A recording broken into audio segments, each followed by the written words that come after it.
Well, thank you all for coming. As some evidence in the background, I work for Lego. And as Jason, he asked me to do a presentation here on the future of the supply chain. I was wondering a bit, where did that come from? But I've been doing a lot of research for seeing how we actually work at Lego and how we're going to deal with some of the challenges that we're looking at right now and onwards. And the big question is then, of course, oh, I see more people are coming in. And the big question in this regard is, of course, that a lot of the problems that we face in one of the other part of the industry are the same. They're all pretty much connected. So the first and the bigger challenge was to figure out, when we take all these things and look across them, what is it actually we're trying to do? Who is it that we're trying to satisfy? And I think pretty much that question captures most of it. That's the question I get up to every morning to answer. And I would expect that you probably do the same. It says here, how do we make the most productive intervention in our part of the economic system? And it has to be the most productive intervention because what I do must matter to the business I'm a part of. If I'm choosing to intervene somewhere, I need to make sure that what I do is actually adding value to the business. And the second part is, in the environment that we have around us, as businesses, as single entities in a very large connected network, we also need to look at that if we do not intervene, what are the consequences then? In our part, it's very easily, because if it's not within our circle of influence, how on earth are we going to do anything about it? You know, so we got to focus on the things that we can do, which then does the right thing. But the economic system, then people starts to get a little bit shaky, because how is it actually that we define the economic system? When I look around, and I could ask you very quickly just to write it down, but I won't, because you're probably going to be scratching your head for a while. And even the European Central Bank is scratching its head at the moment, saying, okay, how do we actually define the system that we are part of? I'm a great fan of mathematics, great fan of the applied sciences, but what I see a lot is that we are trying, limited by our model knowledge, to squeeze everything into this little parcel. When I see a network like this, thanks to Mark Zuckerberg, he made it for me, not personally, I see a very large network in which information is produced and exchanged. And I would say then, when we look at a global information network, we can just ask ourselves, how big a part of it is actually affecting us? And how is it affecting us? Because if I go out to some of my customers and they say, you know what, this product stinks, I'm not buying it, and I'm definitely not recommending my friends to buy it. It doesn't take long before I see that the net promoter score on that product starts to climb down faster and faster. So the whole idea here, when I think of the economy, my opinion, is that it's a product of information. It's a product of all the information that we produce whenever we say, I accept this tender, I decline that offer, I go for this solution. We produce information by both accepting and dismissing. And that produces then the economy in turn. Now Herbert Simon, he got his Nobel Prize for saying that, and we might scratch our head why somebody would give a Nobel Prize for something that simple. But often it is the simple things that we miss. And his point was that what we actually need to do is strike the most competitive balance between exploring on the one hand and exploiting the information available in the economy. And Herbert Simon, he had you can say a hobby horse. And that hobby horse was all about the attention available in our society. Because if I have to go out and explore something, I have to collect information. And if I'm choosing to do something, I focus my mind on making actions, executing something, and that then commits resources.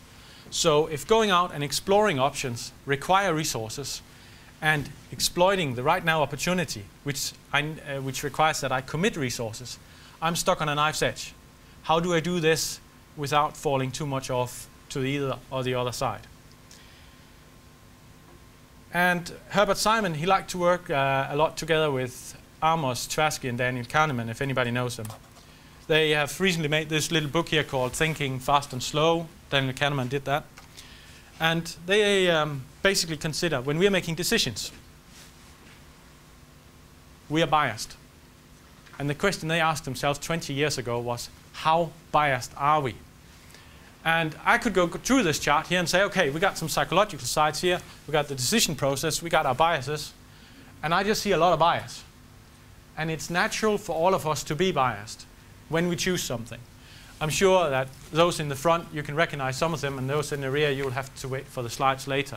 But just picking up on some of them here, I would say immediately that recency bias is obviously one that keeps on my mind, where I say, the stuff I heard recently must matter, otherwise other people wouldn't mention it. So how does that actually affect me, and can I actually push some of it away? Another one is what worked well in the past on my learning bias is the stuff that worked.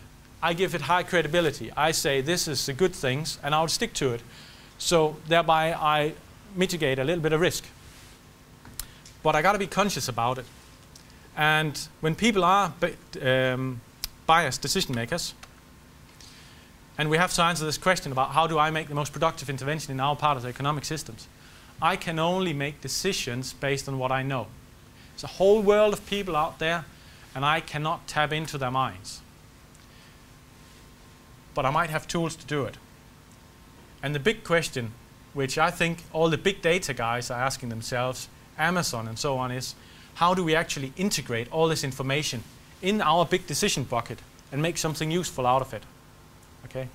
The short version of that answer is that we, come on Microsoft, you're here, yes.